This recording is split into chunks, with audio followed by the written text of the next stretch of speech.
Olá, meninos e meninas, tudo bem com vocês? Eu sou o professor Adriano Moraes e nós estamos dando continuidade à resolução dos exercícios de fixação do capítulo 7 do livro da Beatriz Alvarenga, que trata do conteúdo de hidrostática. Nós já fizemos 2 exercícios sobre a lei de Stevin, já falei para vocês que eu estou fazendo alguns exercícios mais simples por enquanto, que são os exercícios de fixação, e depois nós vamos para os exercícios um pouco mais complexos que vão estar aqui no mesmo canal, na mesma playlist para vocês, tá? Esses exercícios de fixação são mais simples, eles abordam alguma análise mais elaboradas no sentido físico para compreender melhor o fenômeno, por isso é importante que a gente comece por eles, né? Que a gente aprenda eles primeiro para depois ir para o mais difícil. Então aqui eu vou para o exercício 24, que diz, na figura 720, eu coloquei a figura 720 aqui, está lá no meio do capítulo do livro, suponha que a pressão em 1 seja P1 igual a 3 atmosferas e que em 2 tenhamos P2 igual a 3,5 atmosferas. Então note o seguinte, duas coisas muito importantes que eu tenho que observar aqui.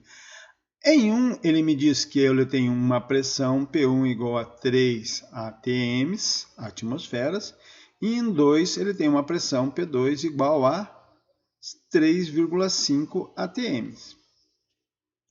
Duas questões que eu tenho que observar. Então, em primeiro lugar, P2 é maior do que P1, que é esperado dado pela lei de Stevin, o princípio fundamental da hidrostática.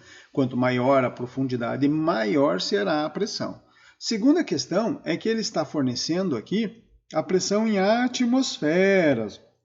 Lembram-se disso? Então, existem várias unidades para pressão, nós estávamos trabalhando nos exercícios anteriores com pressão no sistema internacional, Newton por metro quadrado, que é a mesma coisa que Pascal, e aqui apresenta-se em atmosfera. A atmosfera é a unidade de pressão ao nível do mar. Uma atmosfera corresponde à pressão atmosférica ao nível do mar, ok? Então é um outro padrão, uma outra forma de medir. Então, quem tem dificuldade, dá uma olhada lá no capítulo e volta nesse conteúdo aí, só para relembrar as relações entre as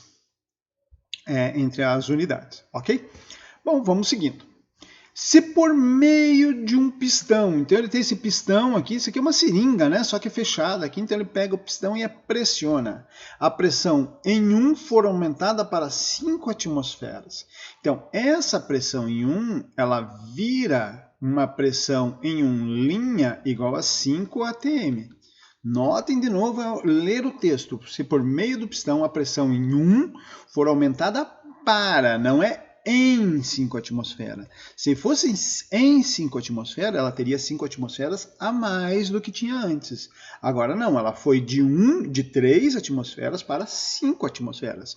Ou seja, houve no ponto 1 uma variação de pressão no ponto 1 igual a 2 atmosferas. Ok? É essa a variação da pressão no ponto 1. Aí ele pergunta, qual será o aumento da pressão em 2 e em qualquer outro ponto do líquido? Bom, aqui nós estamos falando sobre o princípio de Pascal. O princípio de Pascal me diz o quê? Que quando eu adiciono pressão em um líquido, em um fluido, esse adicional de pressão vai ser distribuído igualmente em qualquer ponto do fluido. Então, se eu adicionei aqui, não interessa se eu estou a uma profundidade maior ou não. Aqui eu vou ter o mesmo ΔP1.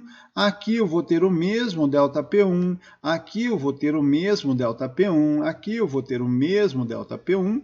Em qualquer lugar desse fluido eu vou ter a mesma variação de 2 atm, ou 2 atmosferas. Ok? Então significa que lá na letra A, qual será o aumento da pressão em 2? ΔP2, né? Vou chamar assim, ΔP, vai aumentar a pressão em 2. Vai ser o quê? Igual ao aumento da pressão em 1. E esse aumento da pressão em 1 é 2 atmosferas. Ok, gente? Bom, aí ele vem lá e pergunta na letra B, qual o novo valor da pressão em 2? Bom, se antes em 2 eu vou colocar P2', ele vai ser o quê? A P2 mais ΔP2. Então, P2, 3,5. Mais, quanto é o ΔP2? 2. Então, deixa eu arrumar aqui que ficou feio. 3,5 mais 2, 5,5 atm. Ok? Simples desse jeito, gente. vamos no próximo vídeo para o próximo exercício. Sempre tentando fazer vídeos curtos para não pesar muito aí na hora de carregar. Até a próxima. Mostre para os seus colegas isso aí, curtam aí para que apareça, para que vocês comecem a recomendar para vocês aí, né, da nossa turma, e vocês possam estudar sobre esse conteúdo. E comentem também para ver se você tem alguma sugestão, alguma pergunta, alguma crítica a fazer sobre esses vídeos. Muito obrigado.